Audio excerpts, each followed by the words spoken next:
आज की कहानी है एक भिखारी के व्यापारी बनने की। एक भिखारी था जो कि अक्सर बसों में भीख मांगता था। एक दिन की बात है और रोज की तरह ही भीख मांग रहा था। तब उसे बस के अंदर एक व्यक्ति को देखा, जिसे देखकर भिखारी को लगा कि ये व्यक्ति भीख में जरूर कुछ अच्छा देगा। उसके बाद वह उस व्यक्ति के पास चला गया और भीख मांगने लगा। भिखारी, सेठ कुछ दो ना। सेठ, तुम कौन हो? भिखारी, जी मैं एक भिखारी हूँ, मुझे कुछ दो ना। सेठ ने भिखारी से कहा, अगर मैं तुम्हें भीख दूंगा तो बदले में तुम मुझे क्या दोगे? भिखारी को कुछ समझ नहीं आया और सेठ से कहने लगा कि सेठ मैं तो भिखारी हूँ, मैं भला आपको क्या दे सकता हूँ? सेठ ने कहा, भाई मैं तो बिजनेसमैन हूँ, मैं तब तक किसी को कुछ नहीं देता जब तक उसके बदले मुझे कुछ ना मिले। उसके बाद सेठ का बस स्टॉप आ गया और वह उतर गया, लेकिन उसकी कई बातों से भिखारी सोच में पड़ गया और सोचने लगा कि क्या इसलिए उसे कम भीख मिलती है क्योंकि वह भीख के बदले लोगों को कुछ दे नहीं पाता।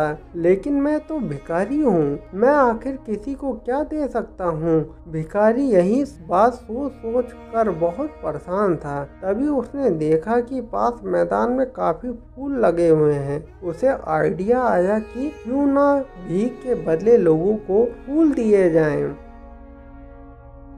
अगले दिन से भिखारी ने भीख के बदले लोगों को फूल देना शुरू कर दिया, जिससे खुश होकर भिखारी को भीख में काफ़ी इजाफा होने लगा। एक दिन उसे फिर से वही सेठ बस में दिखाई दिया और वह उस सेठ के पास गया और सेठ से कहा कि सेठ आज मेरे पास आपको देने के लिए कुछ है। तो उसने सेठ को कुछ सुंदर फूल दिए। सेठ को बहुत फूल पसंद आए, जिससे खुश होकर सेठ ने भिखारी को कुछ पैसे दिए और कहा कि अब तुम मेरी तरह बिजनेसमैन बन गए हो। ऐसा कहकर सेठ अपने बस स्टॉप पर उतर गया। लेकिन सेठ की कई बातों को भिखारी समझ नहीं पा रहा था। एक बार फिर भिखारी के दिमाग में बहुत सारे सवाल दौड़ने लग गए थे। उसके बाद वह भिखारी बस स्टॉप पर कभी दिखाई नहीं दिया। काफी दिन बीत गए। तकरीबन 1 साल के बाद दो व्यक्ति सूट बूट में आमने सामने बैठे हुए थे। तब एक ने दूसरे से कहा कि साहब आपने मुझे पहचाना? उस पर दूसरे ने कहा, नहीं भाई मैंने तुम्हें नहीं पहचाना, लगता है हम पहली बार मिल रहे हैं। इस पर पहले वाले ने कहा, नहीं साहब हम तीसरी बार मिल रहे हैं। तब दूसरे ने कहा, क्या आप मुझे याद दिलाओगे कि हम पहले 2 बार कब मिले हैं? इस पर पहले ने कहा, साहब मैं वही भिखारी हूँ जिसे आपने भीख के बदले कुछ देने के लिए कहा था। वो हमारी पहली मुलाकात थी।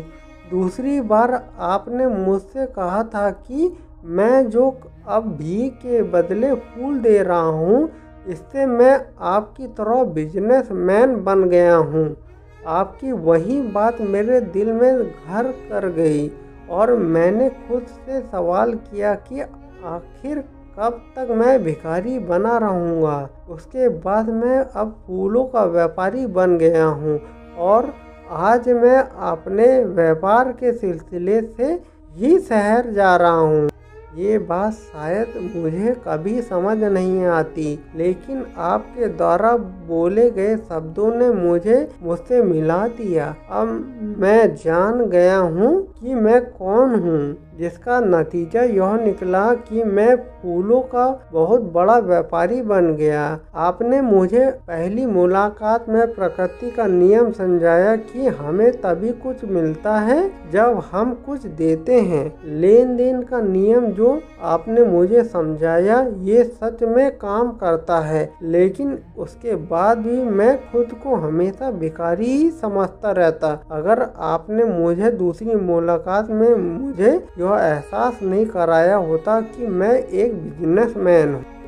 यहाँ तो समझ की बात है, इस भिखारी ने जब तक खुद को भिखारी समझा वो भिखारी ही बना रहा, और जब उसने खुद को बिजनेसमैन मान लिया वह बिजनेसमैन बन गया। इसे हम आकर्षण का नियम भी कहते हैं।